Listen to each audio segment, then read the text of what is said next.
உங்கள் வயிறு வெறும் சாப்பாட்டுக்கு மட்டும் ரியாக்ட் பண்ணலை. உங்கள் எண்ணங்கள், உணர்ச்சிகள், உங்கள் ஒட்டுமொத்த குணத்தையுமே அதுவும் தீர்மானிக்குது அப்படிங்கிறது தான்.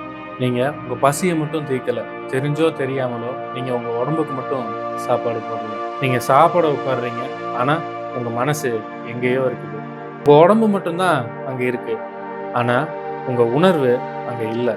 ஆனால் நிஜமான பிரச்சனை நீங்கள் என்ன சாப்பிட்றீங்க அப்படின்றதுல இல்லை, அந்த சாப்பாட்டை உங்கள் சிஸ்டம் எப்படி எடுத்துக்குது அப்படிங்கிறதுல தான். நம்ம முன்னோர்கள் ஏன் உங்கள் உடம்புல கர்மா தேங்கி இருக்குது அப்படின்னு சொல்கிறாங்கன்னு இப்போ புரியுதா?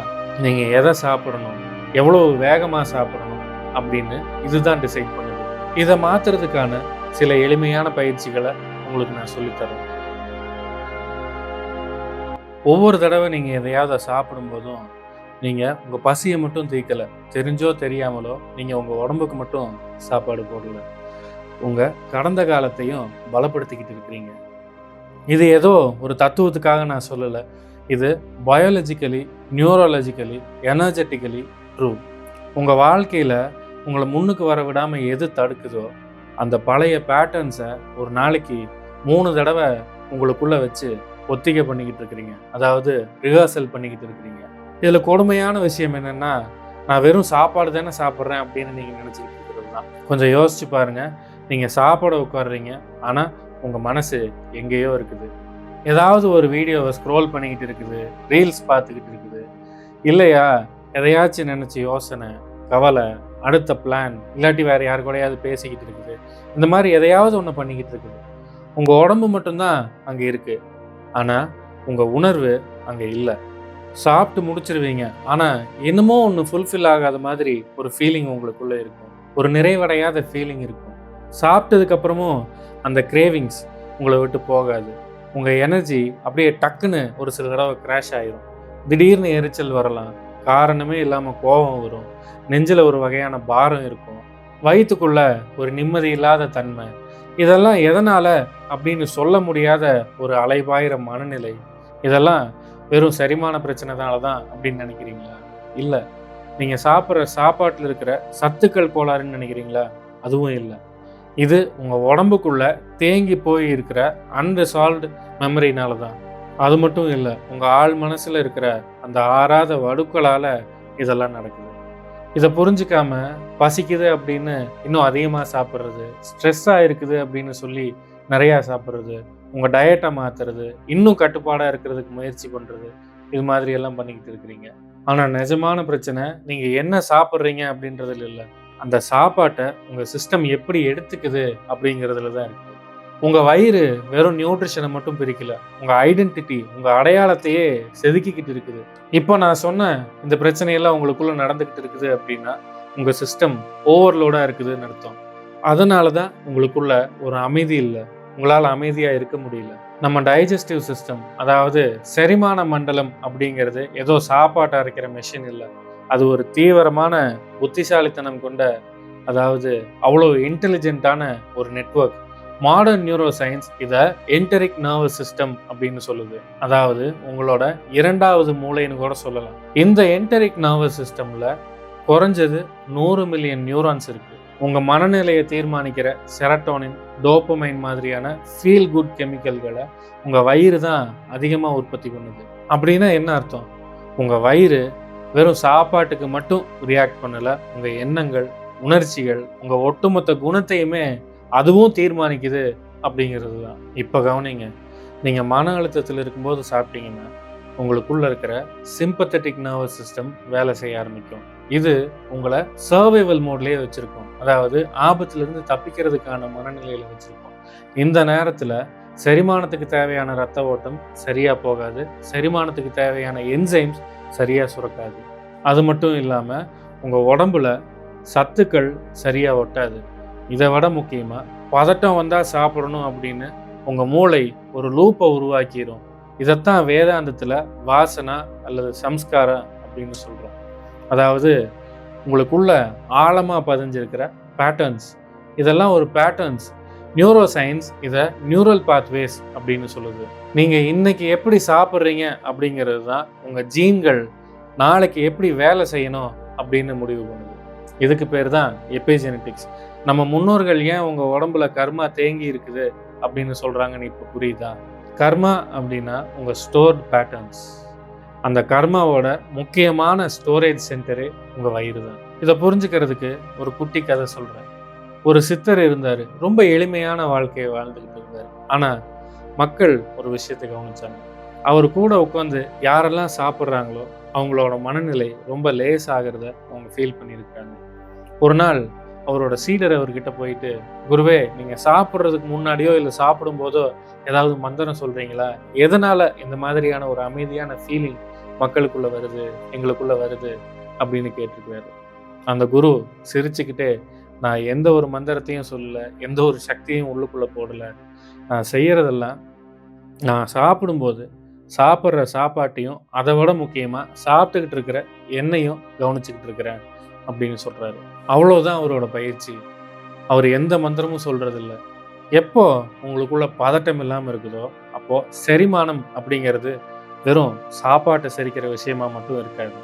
உங்களையே மாற்றி அமைக்கிற ஒரு டிரான்ஸ்ஃபர்மேஷன் ப்ராசஸாக மாறிடும். உங்களுக்குள்ள பல லேயர்களில் இந்த பதிவுகள் இருக்குது. அடக்கி வச்ச கோபம், ஆசை, பயம் இதெல்லாம் எங்கேயும் போகிறதில்ல, உங்களுக்குள்ளேயே பதிவுகளாக ஸ்டோர் ஆயிடுது. இதை நம்ம இந்திய தத்துவத்தில் சம்ஸ்காரா இல்லாட்டி வாசனை அப்படின்னு சொல்கிறோம். இந்த பதிவுகள் தான் உங்களுக்குள்ள வர்ற அந்த கிரேவிங்ஸை முடிவு பண்ணுது. நீங்கள் எதை சாப்பிடணும், எவ்வளோ வேகமாக சாப்பிடணும் அப்படின்னு இதுதான் டிசைட் பண்ணுது. அதனால தான் நீங்கள் கவனம் இல்லாமல் சாப்பிடும்போது நீங்கள் பழைய பேட்டர்ன்ஸை தூண்டி விடுறீங்க. நல்லா கவனிச்சு பாருங்க. பதட்டமாக இருக்கும்போது ஏன் வேகமாக சாப்பிட்றீங்க? எமோஷனலாக வீக்காக இருக்கும்போது ஏன் ஸ்வீட் மேலே உங்களுக்கு நாட்டம் அதிகமாக வருது? உங்கள் உடம்புக்கு அந்த சத்துக்கள் தேவை அப்படிங்கிறதுக்காக அந்த நாட்டம் வரல. உங்கள் சிஸ்டம் ஒரு நிம்மதியை தேடுது, ஆனால் அதோட பழைய வழியில் அது தேடுறது தான் பிரச்சனை. இப்போ ஒரு நிமிஷம் உங்களை நீங்களே கவனிச்சு பாருங்க. உங்கள் சுவாசத்தை கவனிங்க. அங்கே எப்பவும் ஒரு சின்ன இறுக்கம், ஒரு டென்ஷன் இருக்குதா? அந்த இறுக்கம் உங்கள் உடம்பு சம்மந்தப்பட்டது இல்லை, அது உங்களோட மெமரி. நீங்கள் சாப்பிட்ற ஒவ்வொரு வேளை சாப்பாடும் 2 விஷயத்தை தான் பண்ணும். ஒன்று, அந்த பழைய இறுக்கத்தை இன்னும் பலப்படுத்தும், இல்லாட்டி அந்த இறுக்கத்தை கொஞ்சம் கொஞ்சமாக கரைக்கும். இதை மாற்றுறதுக்கான சில எளிமையான பயிற்சிகளை உங்களுக்கு நான் சொல்லித்தரேன். முதல் பயிற்சிக்கு பேர் த பாஸ் பிஃபோர் கன்சம்ஷன். சாப்பாடு உங்கள் முன்னாடி வந்த உடனேயும் அதில் கையை வைக்காதீங்க. ஒரு 30 செகண்ட் டு 60 செகண்ட் கண்களை மூடி எதையும் யோசிக்க வேண்டாம். சும்மா நீங்கள் சாப்பிடணும் அப்படின்னு உங்களுக்குள்ள ஒரு உந்துதல் வருது இல்லையா? இந்த சாப்பாட்டில் கையை வைக்கணும், நான் சாப்பிடணும், அது எப்படி எவ்வளோ ருசியாக இருக்குது அப்படின்னு நான் பார்க்கணும் அப்படின்ற மாதிரி எண்ணங்கள் வருது இல்லையா? இந்த எண்ணங்களை நீங்கள் சும்மா வேடிக்கை மட்டும் பார்த்துக்கிட்டு அமைதியாக உட்காந்துருங்க. அதுக்கப்புறம் அந்த சாப்பாட்டை சாப்பிடுங்க. இந்த ஒரு நிமிஷம் உங்கள் நரம்பு மண்டலத்தை சர்வைவல் மோட்லேருந்து ரிசெப்டிவ் மோடுக்கு மாற்றும். உங்கள் வேகஸ் நர்வ்ஸை ஆக்டிவேட் பண்ணும். செரிமானத்துக்கு தேவையான என்சைம்ஸ் சுரக்க ஆரம்பிக்கும்.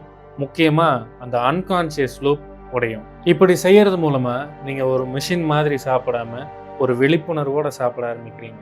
இதனால் உங்களுக்குள்ள ஒரு மென்மையான தன்மை வர்றதை நீங்களே உணர்வீங்க. அடுத்த பயிற்சிக்கு பேர் கான்ஷியஸ் பிரெத் சிங்க்ரனைசேஷன். நீங்கள் சாப்பிடும்போது கொஞ்சம் மெதுவாக சாப்பிடுங்க.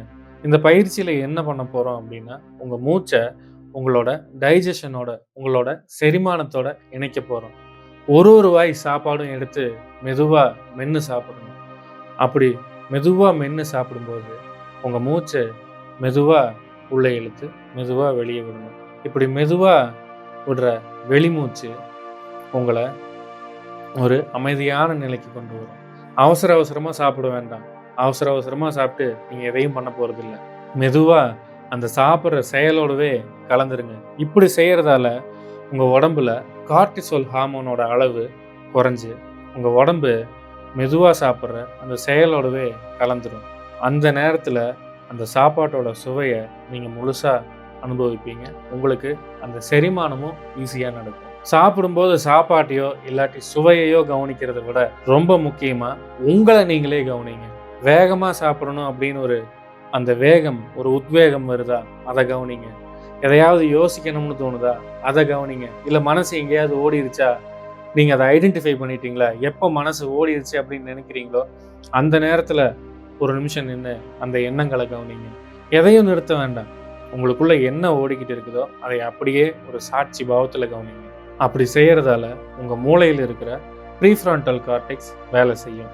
தானாகவே நடக்கிற பழைய பழக்கங்கள், அதாவது ஆட்டோமேட்டிக் பிஹேவியர்ஸ், இது எல்லாமே உடைய ஆரம்பிக்கும். உங்களுக்கும் உங்க பழைய பழக்க வழக்கத்துக்கும் இடையில ஒரு இடைவெளி வர ஆரம்பிக்கும். அந்த இடைவெளி தான் மாற்றத்துக்கான நுழைவாயில். ஆனா ஒரு விஷயம், இப்போ நான் சொல்லித்தர விஷயங்களெல்லாம் என்னைக்காவது ஒரு நாள் பண்ணிட்டு என் வாழ்க்கையில மாற்றம் வரல அப்படின்னு நினைச்சீங்கன்னா கண்டிப்பா வராது.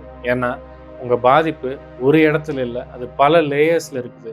உங்க எண்ணம், எனர்ஜி, உடம்பு, மூச்சு, உங்க அடையாளம், அதாவது ஐடென்டிட்டி, இது எல்லாத்துலேயுமே ஒன்னோட ஒன்று பிணைக்கப்பட்டிருக்கு.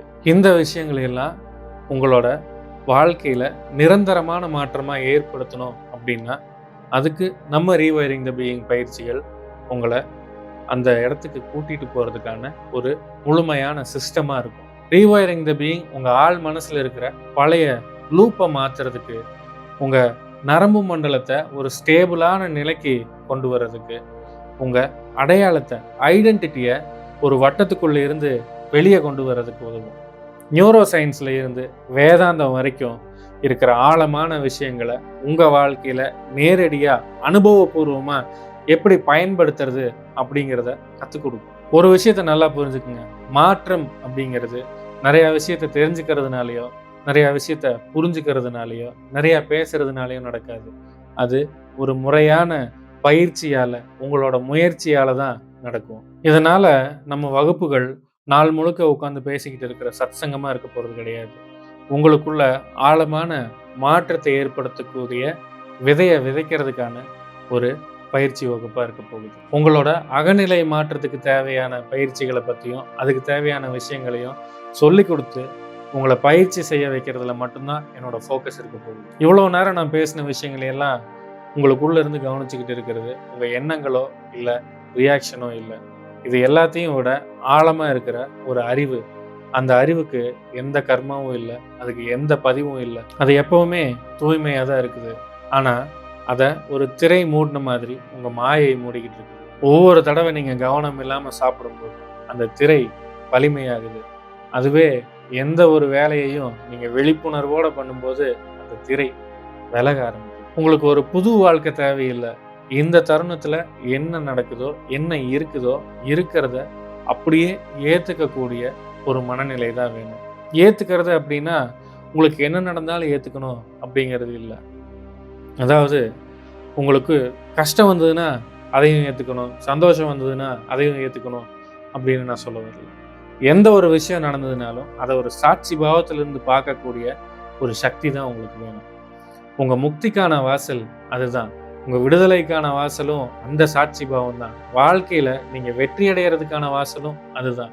உங்கள் கடந்த காலத்து பதிவுகள் மூலமாக நீங்கள் திரும்ப திரும்ப செயல்பட போகிறீங்களா, இல்லை அதில் இருந்து விடுதலை ஆக போகிறீங்களா அப்படிங்கிறத நீங்கள் முடிவு பண்ணுங்க. அடுத்த தடவை சாப்பிடும்போது அவசரமாக சாப்பிடாதீங்க. எந்த ஒரு கஷ்டமான தருணத்திலிருந்தும் தப்பிக்க நினைக்காதீங்க. அமைதியாக உட்காருங்க, மூச்சை கவனிங்க, உங்களை நீங்களே கவனிங்க. கொஞ்ச நேரம் அந்த சித்தர் சொன்ன மாதிரி நீங்கள் டிஸப்பியர் ஆகுங்க. எப்போ உங்கள் உணர்ச்சிகளுக்கு தீனி போடுறதுக்கு ஆள் இல்லையோ அப்போது உங்கள் கர்மா கொஞ்சம் கொஞ்சமாக கரைய ஆரம்பிக்கும். உங்களை அந்த கர்மாவால் பிடிச்சி வச்சிருக்கவும் முடியாது. உங்கள் வாழ்க்கை உங்கள் கையில் தான் இருக்குது. உங்களால் உங்கள் வாழ்க்கையை மாற்றி அமைச்சிக்க முடியும். உங்கள் உள்ளங்களில் அமைதியும் சுற்றங்களில் நல்லிணக்கமும் உண்டாகட்டும். ஓம் நம சிவாய. Thanks for watching. Like, share and subscribe for more insights.